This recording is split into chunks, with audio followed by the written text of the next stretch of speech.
et bienvenue à la ressourcerie de l'écrivain. On se retrouve aujourd'hui pour le premier chapitre du livre autobiographique Sido, écrit par Colette en 1930. Donc c'est un livre qui est au programme du bac et qui compte 3 chapitres. Donc le premier chapitre concerne sa mère, si je me souviens bien. Le deuxième, le capitaine, c'est son père, pardon. Et le dernier, les sauvages, c'est ses frères et sœurs. Je vais faire comme d'habitude un vlog lecture à la fin de la lecture de ce premier chapitre et des suivants ensuite. Et par contre, pour me garder en fait un effet de surprise, j'ai pas été trop regardée au niveau de l'autobiographie de Colette, mais par contre le peu que j'en ai vu, je trouve que sa vie est quand même assez intéressante et que c'était une sacrée personnalité. Donc on en parlera certainement au fil des vlogs lecture, au fil de la lecture. Et après la lecture de Sido qui nous prendra 3 dimanches, je vous proposerai les vrilles de la vigne, où là je crois qu'on est sur... on va sans doute être sur 4 dimanches, donc ça fait 7 dimanches de Colette. Donc voilà, je vous laisse avec la lecture du premier chapitre de Sido.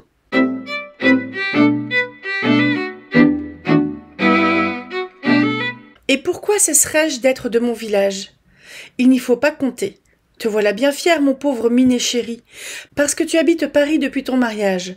Je ne peux pas m'empêcher de rire en constatant combien tous les Parisiens sont fiers d'habiter Paris. Les vrais, parce qu'ils assimilent ça à un titre nobiliaire. Les faux, parce qu'ils s'imaginent avoir monté en grade. À ce compte-là, je pourrais me vanter que ma mère est née boulevard Bonne Nouvelle. Toi, te voilà comme le pou sur ses pieds de derrière, parce que tu as épousé un Parisien. Et quand je dis un Parisien, les vrais Parisiens d'origine ont moins de caractère dans la physionomie. On dirait que Paris les efface. Elle s'interrompait, levant le rideau de tulle qui voilait la fenêtre. « Ah, voici mademoiselle Thévenin, qui promène en triomphe dans toutes les rues sa cousine de Paris. Elle n'a pas besoin de le dire que cette dame Kériot vient de Paris. Beaucoup de seins, les pieds petits, et des chevilles trop fragiles pour le poids du corps. 2 ou 3 chaînes de cou, les cheveux très bien coiffés. Il ne m'en faut pas tant pour savoir que cette dame Kériot est caissière dans un grand café. Une caissière parisienne ne part que sa tête et son buste, le reste ne voit guère le jour. En outre, elle ne marche pas assez, et engraisse de l'estomac. Tu verras beaucoup, à Paris, ce modèle de femme tronc. Ainsi parlait ma mère, quand j'étais moi-même, autrefois, une très jeune femme. Mais elle avait commencé, bien avant mon mariage, de donner le pas à la province sur Paris. Mon enfance avait retenu des sentences, excommunicatoires le plus souvent, qu'elle lançait avec une force d'accent singulière. Où prenaient-elles leur autorité, leur suc, elle qui ne quittait pas 3 fois l'an son département? D'où lui venait le don de définir, de pénétrer, et cette forme décrétale de l'observation? Ne l'eussé-je pas tenu d'elle, qu'elle m'eût donné, je crois, l'amour de la province? Si par province, on n'entend pas seulement un lieu, une région éloignée de la capitale, mais un esprit de caste, une pureté obligatoire des mœurs, l'orgueil d'habiter une demeure ancienne, honorée, close de partout, mais que l'on peut ouvrir à tout moment sur ses greniers aérés, son fenil empli, ses maîtres façonnés à l'usage et à la dignité de leur maison. En vraie provinciale, ma charmante mère, Sido, tenait souvent ses yeux de l'âme fixés sur Paris. Théâtre de Paris, mode, fête de Paris, ne lui étaient ni indifférents, ni étrangers. Tout au plus, les aimait-elle d'une passion un peu agressive, rehaussée de coquetterie, bouderie, approche stratégique et danse de guerre. Le peu qu'elle goûtait de Paris, tous les 2 ans environ, l'approvisionnait pour le reste du temps. Elle revenait chez nous lourde de chocolat en barre, de denrées exotiques et d'étoffes en coupons, mais surtout de programmes de spectacles et d'essence à la violette. Et elle commençait de nous peindre Paris, dont tous les attraits étaient à sa mesure, puisqu'elle ne dédaignait rien. En 1 semaine, elle avait visité la momie exhumée, le musée agrandi, le nouveau magasin, entendu le ténor et la conférence sur la musique birmane. Elle rapportait un manteau modeste, des bas d'usage, des gants très chers. Surtout, elle nous rapportait son regard gris voltigeant, son teint vermeil que la fatigue rougissait, Elle revenait, elle battante, inquiète de tout ce qui, privé d'elle, perdait la chaleur et le goût de vivre. Elle n'a jamais su qu'à chaque retour, l'odeur de sa pelisse en ventre de gris, pénétrée d'un parfum châtain clair, féminin, chaste, éloigné des basses séductions axillaires, m'ôtait la parole et jusqu'à l'effusion. D'un geste, d'un regard, elle reprenait tout. Quelle promptitude de main! Elle coupait des bolducs roses, déchaînait des comestibles coloniaux, repliait avec soin les papiers noirs goudronnés qui sentaient le calfatage. Elle parlait, appelait la chatte, observait à la dérobée mon père amaigri, touchait et flairait mes longues tresses pour s'assurer que j'avais brossé mes cheveux.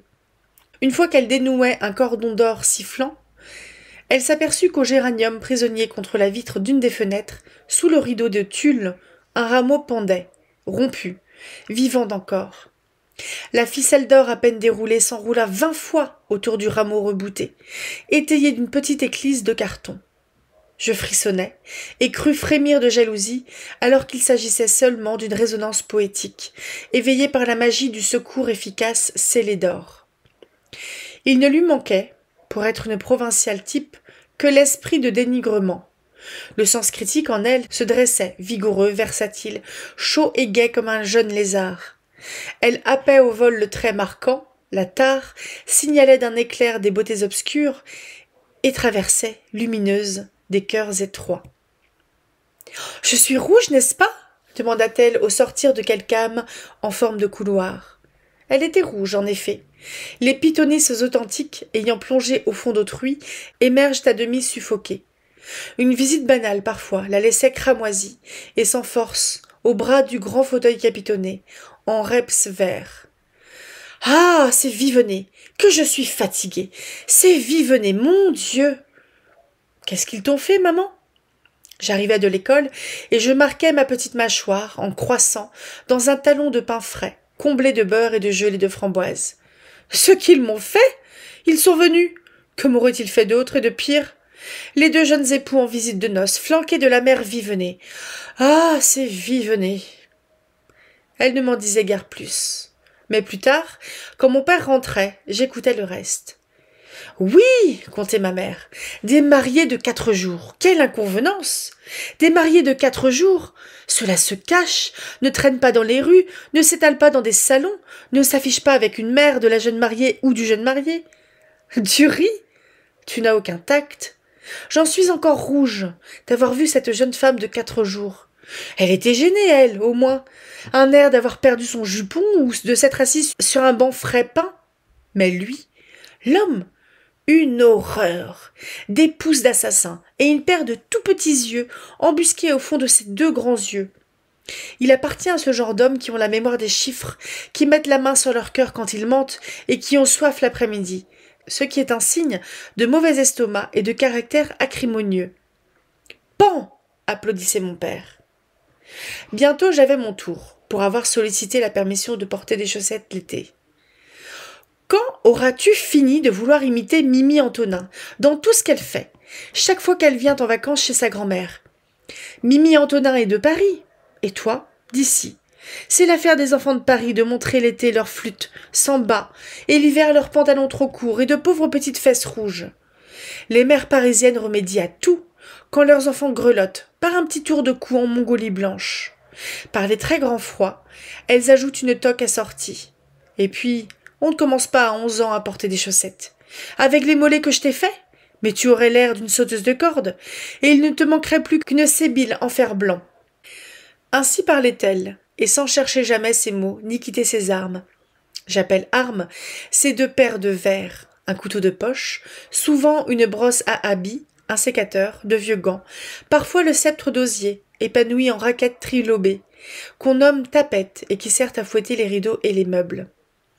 La fantaisie de ma mère ne pliait que devant les dattes qu'on fête, en province, pour les nettoyages à fond, la lessive, l'embaumement des lainages et des fourrures. Mais elle ne se plaisait ni au fond des placards, ni dans la funèbre poudre du camphre, qu'elle remplaçait d'ailleurs par quelques cigares coupés en berlingot, les culots des pipes d'écume de mon père et de grosses araignées qu'elle enfermait dans l'armoire giboyeuse, refuge des mythes d'argent. C'est qu'elle était agile et remuante, mais non ménagère appliquée.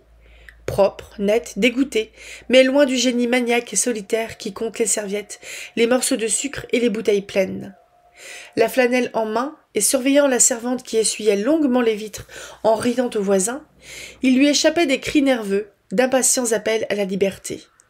« Quand j'essuie longtemps et avec soin mes tasses de Chine, disait-elle, je me sens vieillir. » Elle atteignait, loyale, la fin de la tâche. Alors, elle franchissait les 2 marches de notre seuil, entrait dans le jardin. Sur-le-champ, tombait son excitation morose et sa rancune. Toute présence végétale agissait sur elle comme un antidote, et elle avait une manière étrange de relever les roses par le menton pour les regarder en plein visage. « Vois comme cette pensée ressemble au roi Henri VIII d'Angleterre, avec sa barbe ronde, disait-elle. Au fond, je n'aime pas beaucoup ces figures de reîtres qu'ont les pensées jaunes et violettes.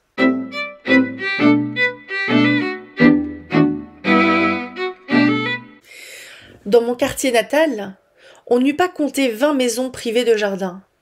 Les plus mal partagées jouissaient d'une cour, plantée ou non, couverte ou non de treilles. Chaque façade cachait un jardin de derrière, profond, tenant aux autres jardins de derrière par des murs mitoyens. Ces jardins de derrière donnaient le ton au village.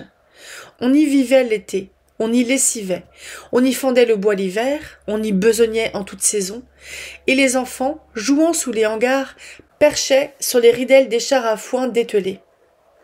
Les enclos qui jouxtaient le nôtre ne réclamaient pas de mystère la déclivité du sol, des murs hauts et vieux, des rideaux d'arbres protégeaient notre jardin d'en haut et notre jardin d'en bas. Le flanc sonore de la colline répercutait les bruits, portait, d'un atoll maraîcher cerné de maisons à un parc d'agréments, les nouvelles. De notre jardin, nous entendions au sud Miton éternuer en bêchant et parler à son chien blanc, dont il teignait, au 14 juillet, la tête en bleu et l'arrière-train en rouge.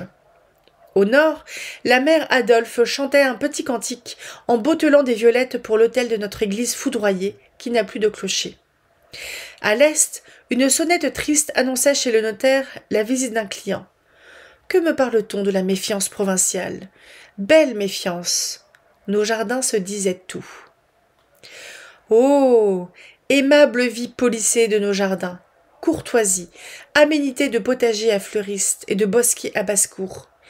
Quel mal jamais fut venu par-dessus un espalier mitoyen, le long des faîtières en dalles plates cimentées de lichen et d'or peint brûlant, boulevard des chats et des chattes. De l'autre côté, sur la rue, les enfants insolents musaient, jouaient aux billes, troussaient leurs jupons au-dessus du ruisseau. Les voisins se dévisageaient et jetaient une petite malédiction, un rire, une épluchure dans le sillage de chaque passant. Les hommes fumaient sur les seuils et crachaient. Gris de fer, à grands volets décolorés, notre façade à nous ne s'en trouvait que sur mes gammes malhabiles, un aboiement de chien répondant aux coups de sonnette, et le chant des serins verts en cage. Peut-être nos voisins imitaient-ils dans leur jardin la paix de notre jardin, où les enfants ne se battaient point, où bêtes et gens s'exprimaient avec douceur. Un jardin où, 30 années durant, un mari et une femme vécurent sans élever la voix l'un contre l'autre.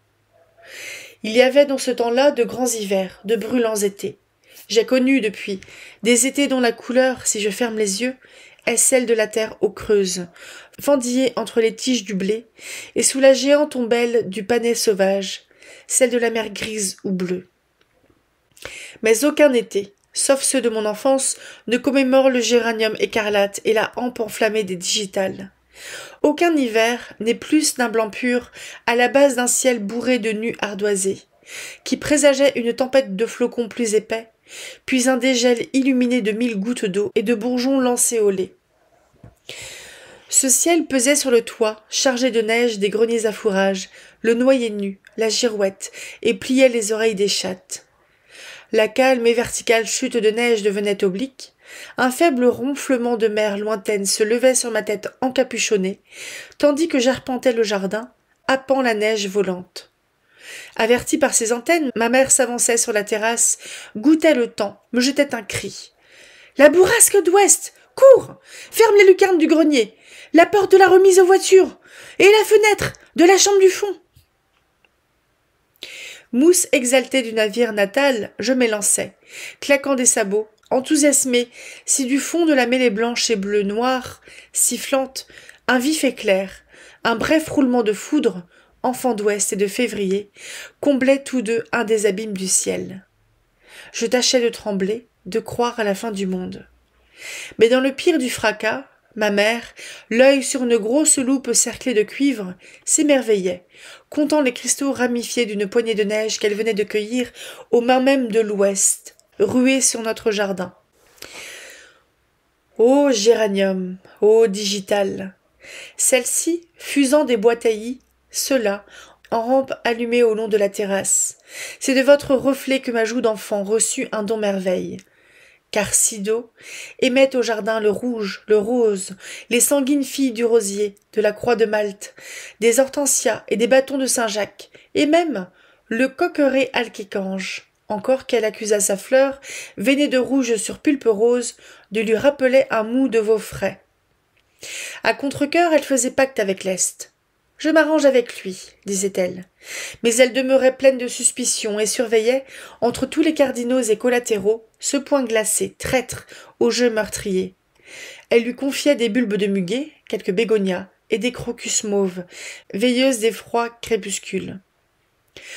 Or, un bosquet de lauriers cerises dominé par un ginkgo biloba, je donnais ces feuilles en forme de raie à mes camarades d'école, qui les séchaient entre les pages de l'Atlas. Tout le chaud jardin se nourrissait d'une lumière jaune, à tremblements rouges et violets, mais je ne pourrais dire si ce rouge, ce violet, dépendent encore d'un sentimental bonheur ou d'un éblouissement optique. Été réverbéré par le gravier jaune et chaud, été traversant le jonc tressé de mes grands chapeaux, été presque sans nuit, car j'aimais tant l'aube déjà que ma mère me l'accordait en récompense. J'obtenais qu'elle m'éveillât à 3h30, et je m'en allais, un panier vide à chaque bras, vers des terres maraîchères qui se réfugiaient dans le pli étroit de la rivière, vers les fraises, les cassis et les groseilles barbues. À 3h30, tout dormait dans un bleu originel, humide et confus, et quand je descendais le chemin de sable, le brouillard retenu par son poids baignait d'abord mes jambes, puis mon petit torse bien fait, atteignait mes lèvres, mes oreilles et mes narines, plus sensibles que tout le reste de mon corps. J'allais seul. Ce pays mal pensant était sans danger. C'est sur ce chemin, c'est à cette heure que je prenais conscience de mon prix, d'un état de grâce indicible et de ma connivence avec le premier souffle accouru, le premier oiseau, le soleil encore ovale, déformé par son éclosion. Ma mère me laissait partir, après m'avoir nommé beauté, joyau tout en or. Elle regardait courir et décroître sur la pente son œuvre, chef-d'œuvre, disait-elle. J'étais peut-être jolie. Ma mère et mes portraits de ce temps-là ne sont pas toujours d'accord. Je l'étais, à cause de mon âge et du lever du jour, à cause des yeux bleus assombris par la verdure, des cheveux blonds qui ne seraient lissés qu'à mon retour, et de ma supériorité d'enfant éveillé sur les autres enfants endormis. Je revenais à la cloche de la première messe, mais pas avant d'avoir mangé mon sou, pas avant d'avoir, dans les bois, décrit un grand circuit de chiens qui chassent seuls, et goûté l'eau de 2 sources perdues que je révérais. L'une se haussait hors de la terre par une convulsion cristalline, une sorte de sanglot, et traçait elle-même son lit sableux. Elle se décourageait aussitôt née et replongeait sous la terre. L'autre source, presque invisible, froissait l'herbe comme un serpent, s'étalait secrète au centre d'un pré où des narcisses, fleuris en ronde, attestaient seuls sa présence. La première avait goût de feuilles de chêne, la seconde de fer et de tiges de jacinthe. Rien qu'à parler d'elles, je souhaite que leur saveur m'emplisse la bouche au moment de tout finir, et que j'emporte avec moi cette gorgée imaginaire.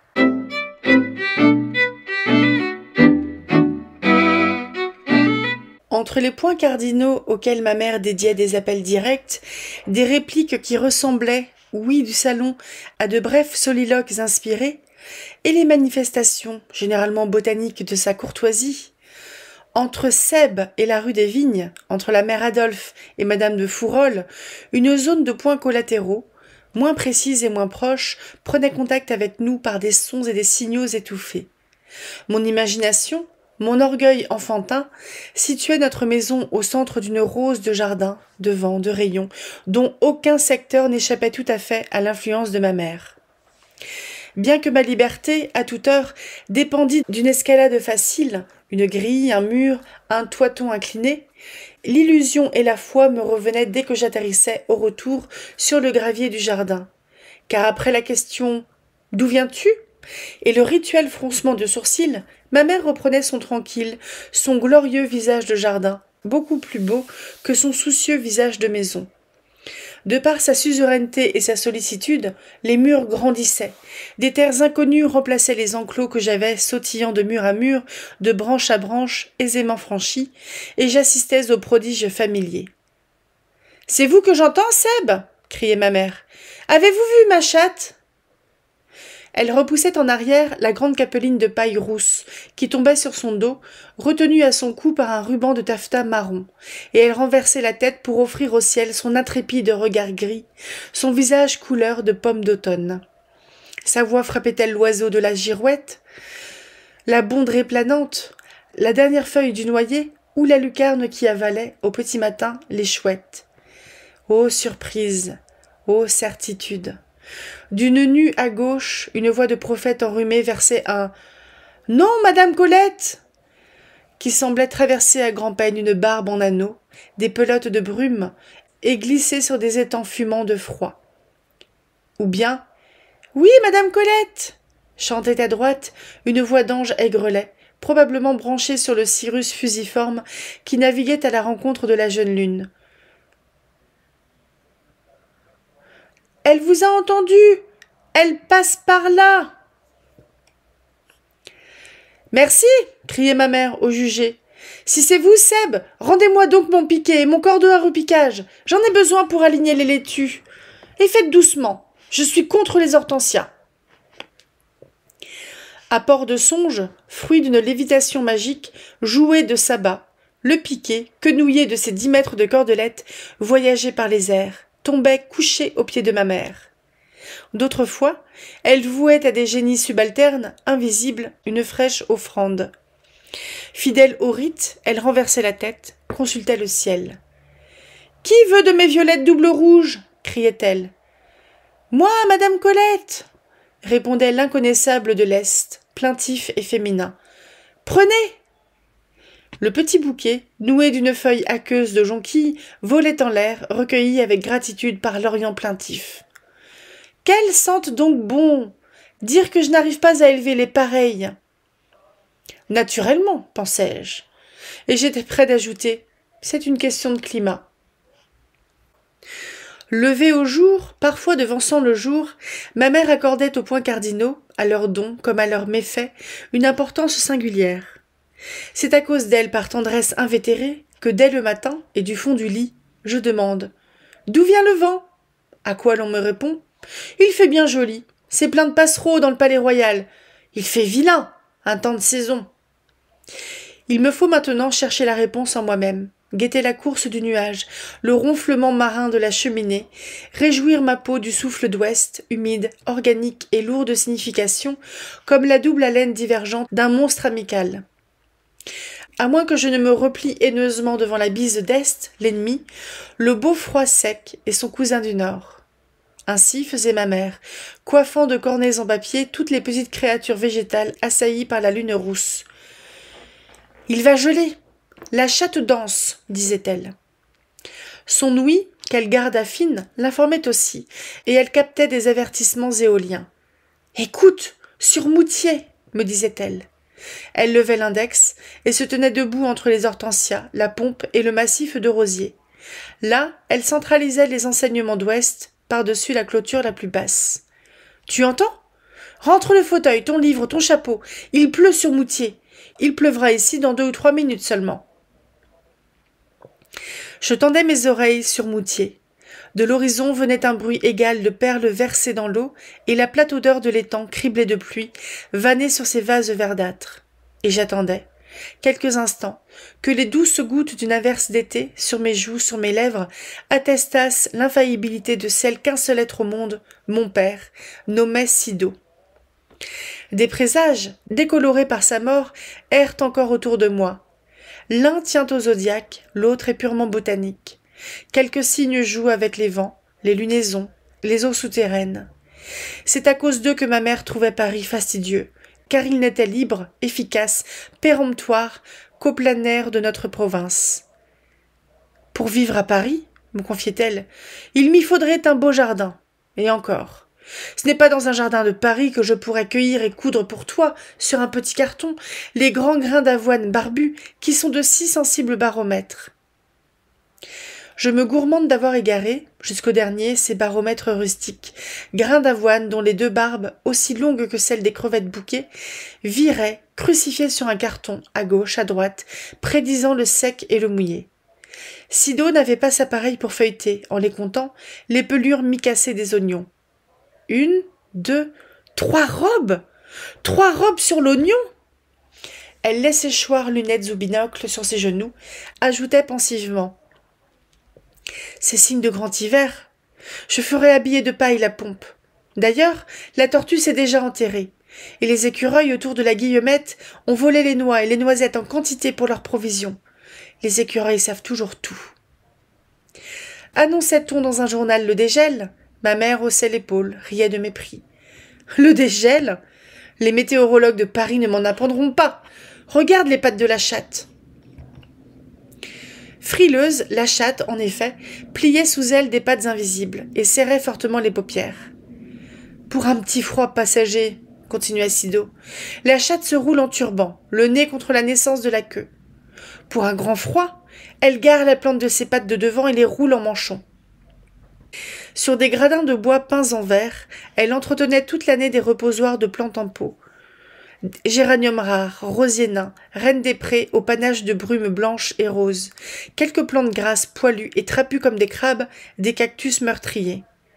Un angle de mur chaud gardait des vents sévères son musée d'essai, des godets d'argile rouge où je ne voyais que terre meuble et dormante. « Ne touche pas ! Mais rien ne pousse. Et quand sais-tu? Est-ce toi qui en décides? Lis sur les fiches de bois qui sont plantées dans les pots. Ici, graines de lupin bleu. Là, un bulbe de narcisse qui vient de Hollande. Là, graines de physalis. Là, une bouture d'hibiscus. Mais non, ce n'est pas une branche morte. Et là, des semences de pois de senteur dont les fleurs ont des oreilles comme des petits lièvres. Et là, et là, et là. Ma mère rejetait son chapeau en arrière, mordillait la chaîne de son lorgnon, m'interrogeait avec ingénuité. Je suis bien ennuyée.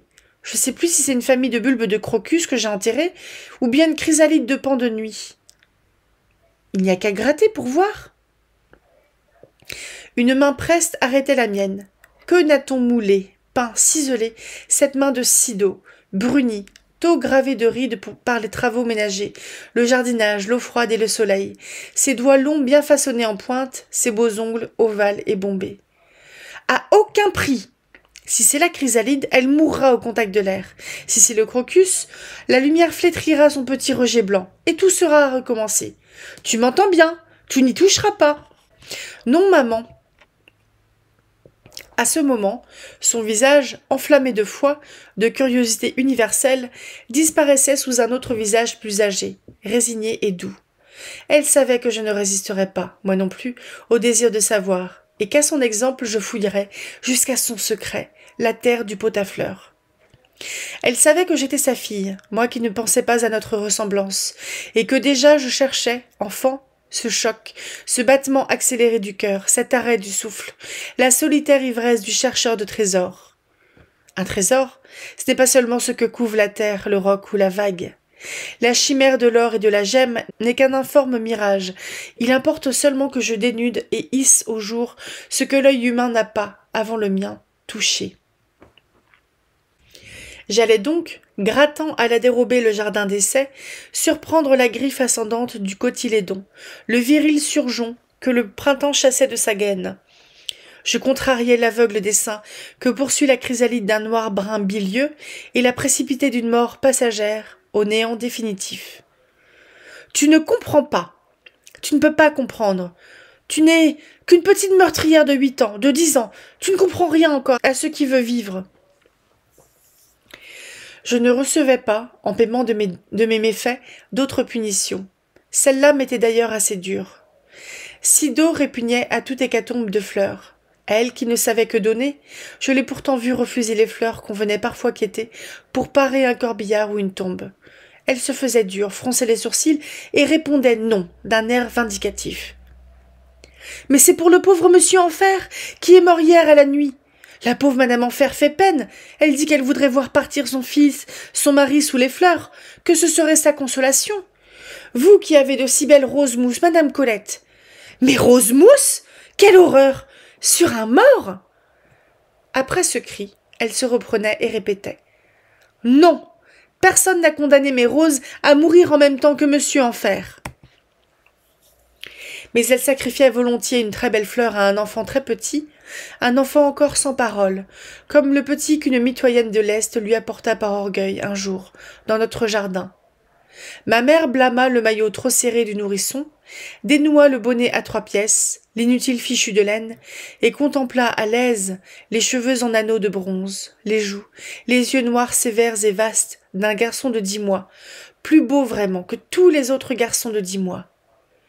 Elle lui donna une rose cuisse de nymphe, émue qu'il accepta avec emportement, qu'il porta à sa bouche et suça. Puis il pétrit la fleur dans ses puissantes petites mains, lui arracha des pétales, rebordés et sanguins à l'image de ses propres lèvres. « Attends, vilain !» dit sa jeune mère.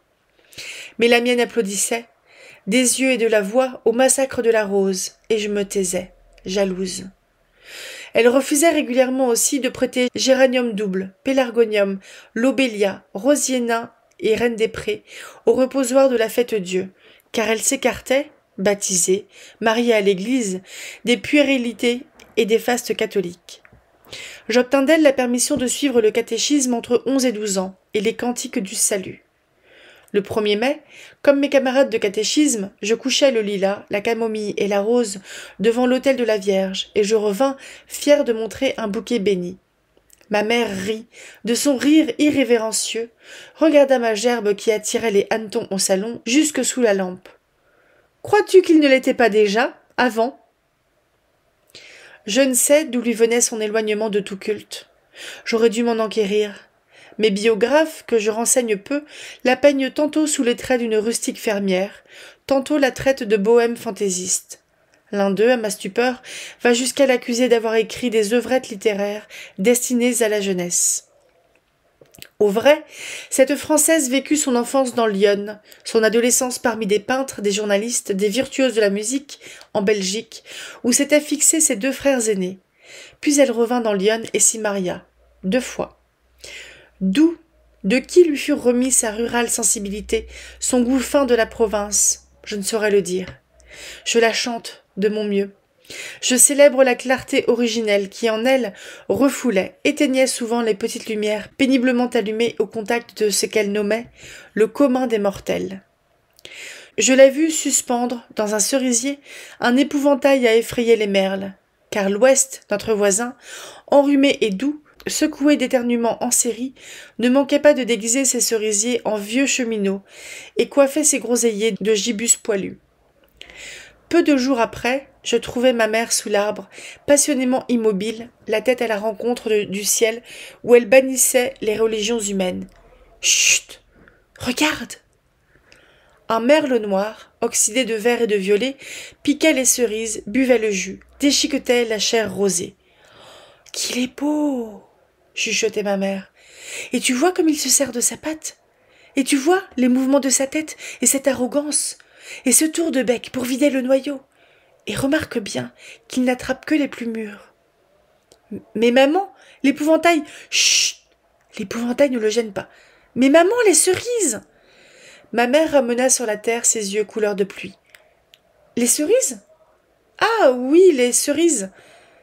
Dans ses yeux passa une sorte de frénésie riante, un universel mépris, un dédain dansant qui me foulait avec tout le reste, allègrement.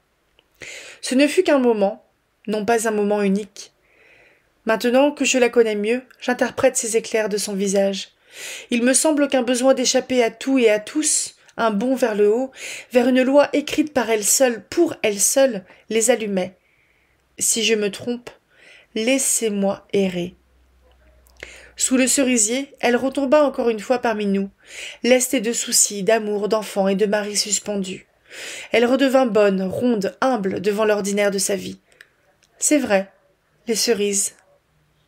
Le merle était parti, gavé, et l'épouvantail hochait au vent son gibus vide.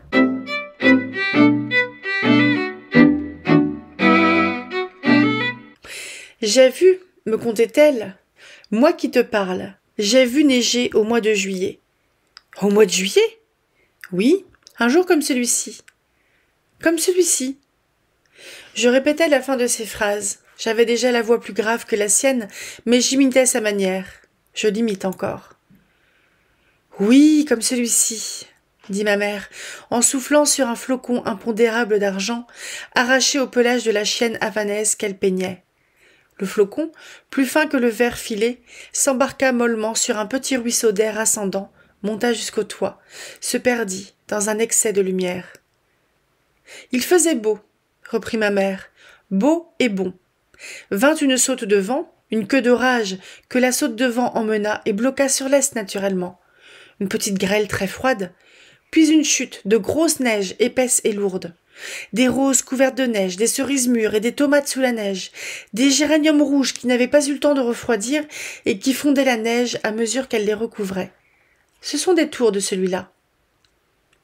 Elle désignait, du coude, et menaçait du menton le siège altier, l'invisible lit de justice de son ennemi, l'Est, que je cherchais par-delà les chaudes nues croulantes et blanches du bel été. « Mais j'ai vu bien autre chose, » reprenait ma mère. « Autre chose ?» Peut-être avait-elle rencontré un jour, montant vers Bel Air, ou sur la route de Thury, l'Est lui-même. Peut-être un grand pied violacé, la margelée d'une prunelle immense avait-il, pour qu'elle me les décrivît, divisé les nuages. J'étais grosse de ton frère Léo, et je promenais la jument avec la Victoria. La même jument que maintenant? Naturellement la même jument. Tu n'as que 10 ans. Crois-tu qu'on change de jument comme de chemise? La nôtre était alors une très belle jument, un peu jeune, que je laissais quelquefois mener par Antoine, mais je montais dans la Victoria pour la rassurer. Je me souviens que je voulus demander « Pour rassurer qui ?» Je me retins, jalouse de garder intacte la foi et l'incertitude inéquivoque. Pourquoi la présence de ma mère n'eût-elle pas rassuré la Victoria? Tu comprends, quand elle entendait ma voix, elle se sentait plus tranquille. Mais certainement très tranquille, et tout étalé en drap bleu entre ces deux lanternes riches, à couronne de cuivre découpées en trèfle, une figure de Victoria tranquillisée. Parfaitement. Dieu, que tu as l'air bête en ce moment, ma fille. Tu m'écoutes? Oui, maman. Donc, nous avions fait un grand tour, par une de ces chaleurs. J'étais énorme et je me trouvais lourde. Nous rentrions au pas, et j'avais coupé des genêts fleuris, je me rappelle. Nous voilà arrivés à la hauteur du cimetière. Non, ce n'est pas une histoire de revenant. Quand un nuage, un vrai nuage du sud, marron roux, avec un petit ourlet de mercure tout autour, se met à monter plus vite dans le ciel, tonne un bon coup et crève en eau comme un seau percé. Antoine descend et veut lever la capote pour m'abriter. Je lui dis « Non, le plus pressé c'est de tenir la jument à la tête si la grêle vient. Elle s'emballera pendant que vous lèverez la capote. » Il tient la jument qui dansait un peu sur place. Mais je lui parlais, tu comprends, comme s'il n'avait pas plu ni tonné. Et je lui parlais sur un ton de beau temps et de promenade au pas. Et je recevais un agarre d'eau incroyable sur ma malheureuse petite ombrelle en soie. Le nuage passé, j'étais assise dans un bain de siège, Antoine trempé et la capote pleine d'eau, d'une eau chaude, une eau à 18 ou 20 degrés. Et quand Antoine a voulu vider la capote, nous y avons trouvé quoi? Des grenouilles, minuscules, vivantes, au moins 30 grenouilles apportées à travers les airs par un caprice du sud, par une trombe chaude, une de ces tornades dont le pied, en pas de vis, ramasse et porte à 100 lieues un panache de sable, de graines, d'insectes. J'ai vu cela, moi. Oui.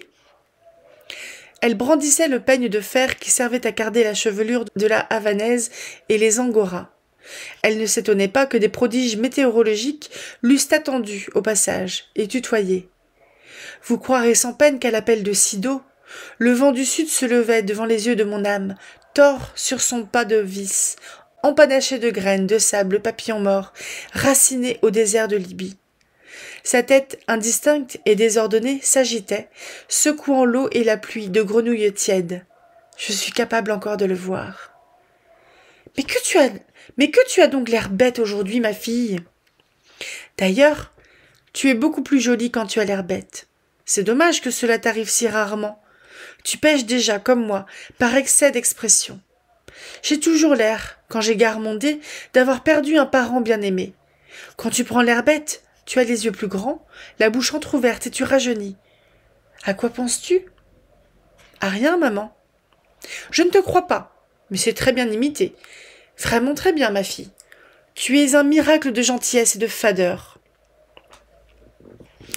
Je tressaillais, je rougissais sous la louange piquante, l'œil acéré, la voix au final haute et juste.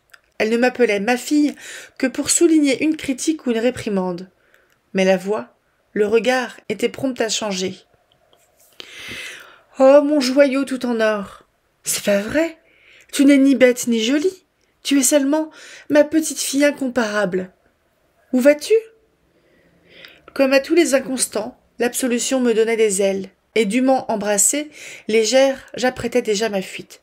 « Ne t'en vas pas loin à cette heure-ci. Le soleil se couche dans... » Elle ne consultait pas la montre, mais la hauteur du soleil sur l'horizon, et la fleur du tabac ou le datura, assoupi tout le jour et que le soir éveillait.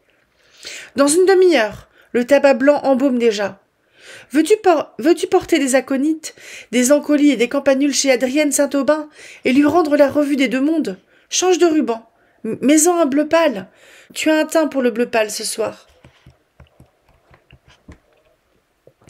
Changer du ruban. Jusqu'à l'âge de 22 ans, on m'a vu coiffée de ce large ruban noué autour de ma tête, à la Vigée Lebrun, disait ma mère, et porter un message de fleurs. Ainsi, ma mère m'avertissait que j'étais, pendant une heure, un jour, particulièrement jolie, et qu'elle s'énorgueillissait de moi. Le ruban en papillon épanoui au-dessus du front, quelques cheveux ramenés sur les tempes, je prenais les fleurs à mesure que Sido les coupait. « Maintenant, va ! Donne les encolis doubles à Adrienne Saint-Aubin, le reste à qui tu voudras, dans notre voisinage. Sur l'est, il y a quelqu'un de malade, la mère Adolphe. Si tu entres chez elle... » Elle n'avait pas le temps de finir sa phrase que je reculais, d'un saut, renâclant comme une bête devant l'odeur et l'image de la maladie. Ma mère me retenait par le bout d'une de mes tresses, et son soudain visage sauvage, libre de toute contrainte, de charité, d'humanité, bondissait hors de son visage quotidien. Elle chuchotait. « Tais-toi, je sais, moi aussi, mais il ne faut pas le dire, il ne faut jamais le dire. Va, va maintenant. Tu t'es encore mis cette nuit un papier à papillotes sur le front, hein, Matine ? Enfin. » Elle lâchait ma reine de cheveux, s'éloignait de moi, pour me mieux voir. « Va leur montrer ce que je sais faire. » Mais, quoi qu'elle m'eût recommandé, je n'entrais pas chez la malade de l'Est. Je passais la rue comme un guet, en sautant de l'un à l'autre caillou pointu, et je ne m'arrêtais que chez la singulière amie de ma mère, chez Adrienne. Les enfants et les neveux que celle-ci a laissés n'auront pas gardé d'elle un souvenir plus vif que n'est le mien. Vive, guetteuse et somnolente, un bel œil jaune de gitane sous les cheveux crépus, elle errait avec une sorte de lyrisme agreste, une exigence quotidienne de nomade. Sa maison lui ressemblait par le désordre et par une grâce qui se refusent au site et aux êtes polissées. Pour fuir l'humide et funéraire pénombre, la verdure étouffante, rose et glycine, dans son jardin, escaladait les ifs, gagnait le soleil par des efforts d'ascension et des dépenses d'énergie qui réduisaient leurs tiges mères, étirées, à une nudité de reptiles. 1000 roses, réfugiées au sommet des arbres, fleurissaient hors d'atteinte, parmi des glycines à longues gouttes de fleurs et des bigoniers pourpres, victorieux ennemis des clématites épuisées. Sous cette chevelure, la maison d'Adrienne suffoquait aux heures chaudes. Sûre d'y trouver des piles de livres éboulés, des champignons cueillis à l'aube, des fraises sauvages, des ammonites fossiles, et selon la saison, des truffes grises de puisaye, je m'y glissais à la manière d'un chat. Mais un chat hésite et demeure interdit devant un plus chat. La présence d'Adrienne, son indifférence, un secret étincelant et bien gardé au fond de ses prunelles jaunes, je les supportais, avec un trouble chagrin que je cotais peut-être à son prix. Elle mettait, à me négliger, une sorte d'art sauvage, et sa bohémienne, son universelle indifférence me blessait, comme une rigueur d'exception. Quand ma mère et Adrienne allaitaient, la première sa fille, la seconde son fils, elles échangèrent un jour par jeu leur nourrisson. Parfois, Adrienne m'interpellait en riant. « Toi, que j'ai nourri de mon lait !» Je rougissais si follement que ma mère fronçait les sourcils et cherchait sur mon visage la cause de ma rougeur. Comment dérober à ce lucide regard, gris de l'âme et menaçant, l'image qui me tourmentait, le sein brun d'Adrienne et sa cime violette et dure.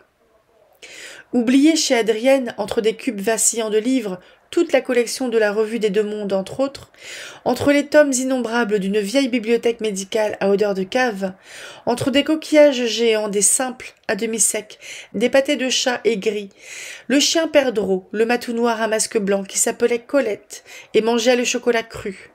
Je tressaillais à un appel venu par-dessus les ifs entravés de roses et les tuyas éthiques que paralysait un piton de glycine.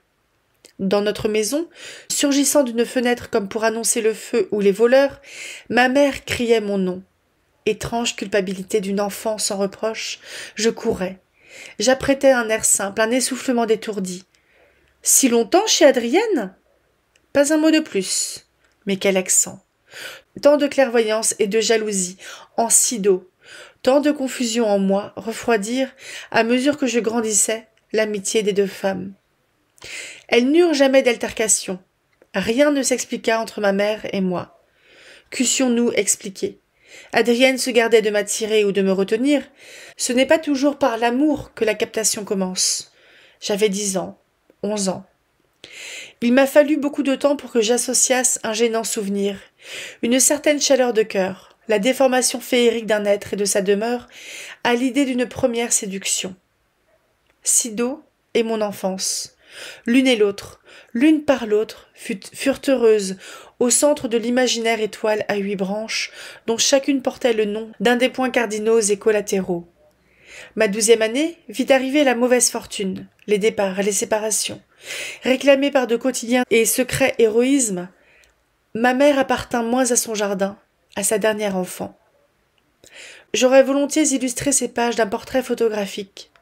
Mais il m'eût fallu une Sido debout, dans le jardin, entre la pompe, les hortensias, le frêne pleureur et le très vieux noyer.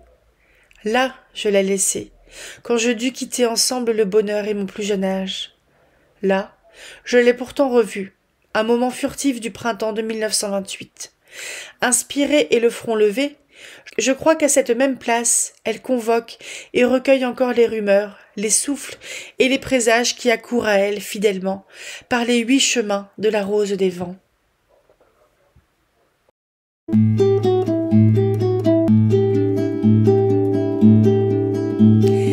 Bonjour et bienvenue sur le premier vlog sur 3 que va compter la lecture de Sido de Colette.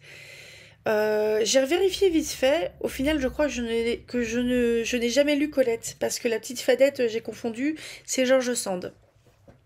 Donc, je ne connaissais pas Colette. Et pourtant, je vous avoue que je suis très sensible à son style. Il y a un truc de très poétique, très lyrique, quelque chose de très impliqué dans la nature aussi, mais là, c'est parce qu'elle parle de sa maman qui était si heureuse dans son jardin et qui est presque sorcière. Je trouvais ça super beau. On sent vraiment l'amour de Colette pour sa mère, ses souvenirs. On sent une espèce de nostalgie, mais qui est plus entachée de bonheur en fait, que de tristesse, de remords, de regrets. Moi je suis vraiment très fan de ça. Elle a une manière, je trouve, de peindre sa mère, où on sent... Enfin, je trouvais ça assez rigolo, le fait qu'elle critique en quelque sorte les Parisiens, tout en ramenant plein de trucs de Paris quand elle y va. Puis c'est une femme qui, même si elle a passé ensuite sa vie dans Lyon, a quand même peut-être été juste de passage à Paris, mais a vécu en Belgique avec avec ses frères et sœurs, mais quelqu'un de vraiment, vraiment attaché à la terre, mais et comme si son jardin était une libération du poids du quotidien d'une maman au foyer qui a sans doute pas mal d'enfants. Je crois qu'il y en avait quelques-uns, je vais vérifier. Sidonie Gabrielle Colette est le second enfant et la fille de Jules-Joseph Colette et de Sidonie Landois, veuve de Jules Robineau Duclos, dont elle a eu 2 enfants. Donc il n'y a que 4 enfants. Sidonie Landois, dite Sido, donc née le 12 août 1835 et morte le 25 septembre 1912, est issue d'une famille mulâtre de Martinique. Donc mulâtre, ça veut dire qu'il y a du sang noir en quelque sorte. Enfin, elle est métisse. Elle a épousé en première noces Jules Robineau Duclos, dont elle a eu 2 enfants, Juliette et Achille. Remariée à Jules-Joseph Colette, elle a eu 2 autres enfants, Léopold et Sidonie Gabrielle. Je vous dis pas plus sur le papa parce que vous allez découvrir ça la semaine prochaine. J'avais zappé moi que Colette avait une ascendance métisse et je trouve que c'est assez intéressant justement. Parce que peut-être qu'au final, ce côté presque, moi je dis sorcière, mais sorcière parce que bah, les sorcières souvent c'était des femmes qui s'y connaissaient en plantes. Et là il y a tout un truc autour des bouquets de fleurs qu'elle va transmettre aux voisins. Je trouve ça assez rigolo aussi que les voisins qui ont des jardins clos se parlent d'un jardin à l'autre. Que Sido, elle est tellement en fait, Sido, elle est tellement branchée aux éléments, etc. que elle sait que le temps va tourner parce que le chat, parce que l'écureuil. Elle sait que la voisine, elle est malade. Elle sait que la voisine va sans doute mourir, ce que j'ai compris quand même. Et on est un peu sur des superstitions, mais à la fois une espèce de presque une espèce de comment on dit, euh, c'est un terme qui ressemble à la voyance, une espèce de préscience presque. Vous voyez, on parlait de l'odeur de la maladie là, c'était Space. Mais vous voyez, je trouve qu'il y a un côté presque magique au final. Et pas forcément superstitieux, un peu naïf, mais plus superstitieux, mais je sais que c'est un savoir qui est sans doute un peu perdu, un savoir qui sans doute serait moqué à Paris par exemple. Ça tombe bien, elle aime pas Paris. Elle aime bien y aller ramener des rubans, mais elle aime pas Paris. Et je trouve ça, bah je trouve qu'elle dresse un portrait hyper attachant de sa maman. On sent tout le côté, on sent le côté, tout l'amour qu'elles ont l'une pour l'autre. Puis Sido, si elle s'est remariée, c'est qu'elle était amoureuse. Elle a 4 enfants. Peut-être que c'est pas tout à fait la vie de femme au foyer qui lui convient. Ou peut-être que juste de temps en temps ça lui pèse, ce qui est normal parce que c'est pas évident d'élever 4 enfants. Mais puis toute cette liberté, en fait, ça me rappelle, ça me fait vraiment écho par rapport à quelqu'un de mon entourage. Le côté jardin un peu libératoire. Il y avait mon grand-père aussi, qui était un peu là-dedans. Mais là, je pense à une autre personne de mon entourage où le jardin, c'est très important. Plusieurs personnes de mon entourage, d'ailleurs, j'en dis pas plus. Mais après, moi, c'est pas forcément quelque chose que je partage parce que j'ai pas du tout la main verte et compagnie. Je suis complètement déconnectée de la nature, je pense. Mais c'est quelque chose que je comprends et c'est quelque chose que j'aimerais partager, pourquoi pas. Parce que j'aime bien les belles choses. Mais bon, je suis un foutu de. Moi, le verre, je le mets dans mon assiette, je le fais pas pousser. Mais ouais, elle en dresse vraiment un super portrait, ça donne envie d'en apprendre plus sur elle en fait. Je trouve ça vachement intéressant. Donc ça, apparemment, il y a des biographies, il y a eu des biographes de Colette, ça me donne envie de creuser. J'ai un côté très collectionniste aigu. Ah, il y a eu des films biographiques. Oh. Il y a eu Colette, une femme libre de Nadine Trintignant avec Marie Trintignant. Devenir Colette de Danny Houston avec Mathilda May en 91. Colette de Yannick Belon avec Colette dans son propre rôle en 52. Et plus récemment, mais avoir Colette de Westmoreland avec Keira Knightley. Mais ouais, je trouve qu'elle est assez fascinante. Et puis elle a eu quand même une sacrée bibliographie. J'ai l'impression qu'elle a pas mal... elle a écrit au tout début du siècle, en 1900, elle a écrit pas... Attends, elle est morte quand? Oui, c'est bon. Elle a écrit pas mal de livres pour enfants, donc c'est des Claudine. Claudine à l'école, Claudine à Paris, Claudine en ménage, Claudine s'en va. Je vérifie vite fait. Roman semi-autobiographique. Oui, Claudine, c'est une adolescente. Elle a quand même écrit un sacré paquet de bouquins. Hein.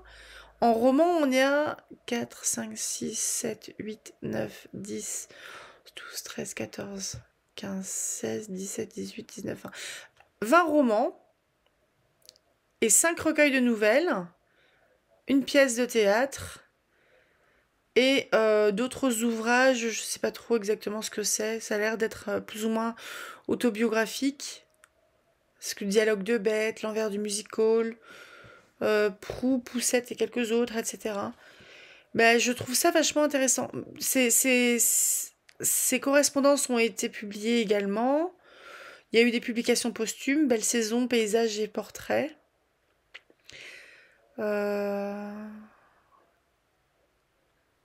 Bref, moi je trouve que c'est intéressant. J'ai envie de me pencher sur elle. Donc on verra la suite avec un chapitre qui... les chapitres sont assez équilibrés, j'ai l'impression que le prochain... Donc le chapitre 2, c'est le capitaine, il fait 15 pages, donc ça va être peut-être un petit poil plus court que le premier.